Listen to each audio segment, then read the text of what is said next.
we continue our coverage of the DARPA Robotics Challenge for 2013. The trials underway as we speak. Day 2 right now over at the wall. I see IHMC tackling a very interesting task. Meanwhile, we are inside the garage with the team from MIT. Seth and Russ are joining us, and we're surrounded by a ton of team members and family members. Well, I tell you what, they start the scientists out really young over at MIT. Let me ask you, first of all, Seth, what have you learned from today? And I know that you just wrapped up over at the ladder. Congratulations, you did pick up a point. Thanks very much. I think we learned a couple of things. We learned that our approach is sound, and we're happy with how all the work that we did and how it's panned out at the competition. We also learned how unforgiving the real world is. We took a lot of knocks, and we managed to get through some of them and not through some of the others. Certainly will make for an interesting post-mort after the competition is over. We were talking a moment ago, and he said, listen, when it's all said and done, we'll have a chance to sort of decompress and then look over all the data and see how things went for us. I want to ask you about the debris. You want to talk about the real challenge when you're talking about handling undulating surfaces. Tell me how that's been going for you. Well, that was my favorite task just because we had to go so far off script. So we started picking these boards up. What happened is they kept bouncing off the wall right back into the task, and one of them landed right on our feet. We went to proceed.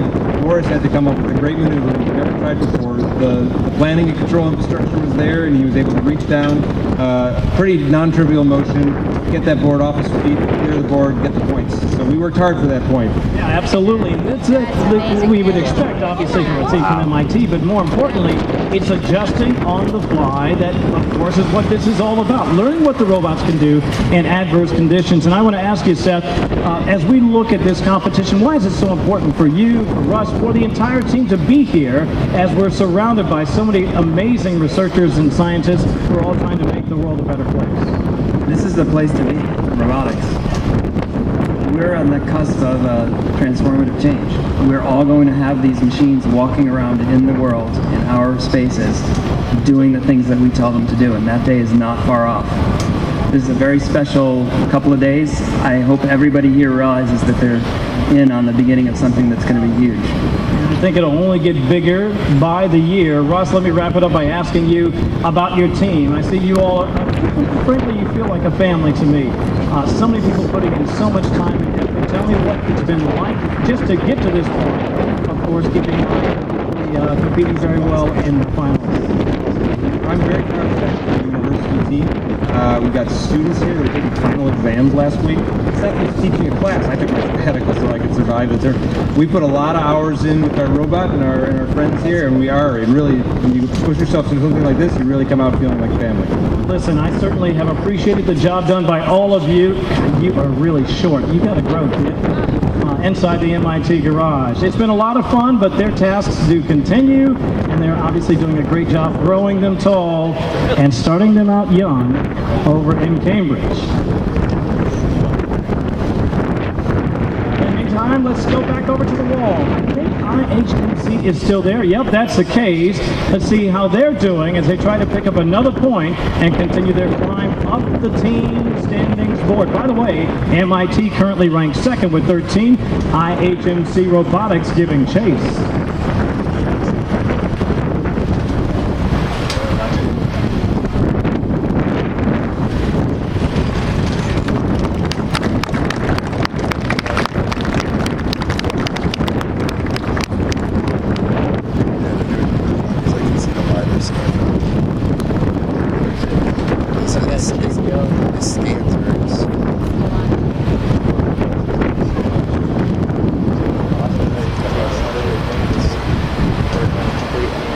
I don't know what it is that raised the visor. It's like changing its perception. No, I think it's something.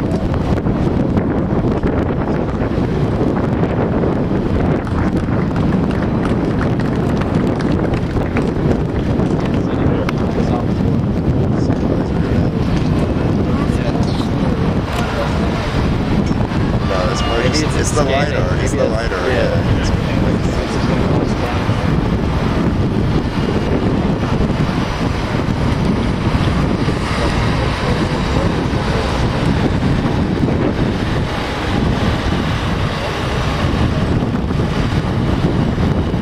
Snare.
As we take you back out to the tasks at hand. Right now we're going to take a look at terrain, and this is our chance to see the day's leader in the team standings, Team SCHAFT, coming into day 2 here at the DARPA Robotics Challenge with 18 points. Right now they have 19 and a lead of 6 points. This is our chance to take a look at them and tackle that latest task.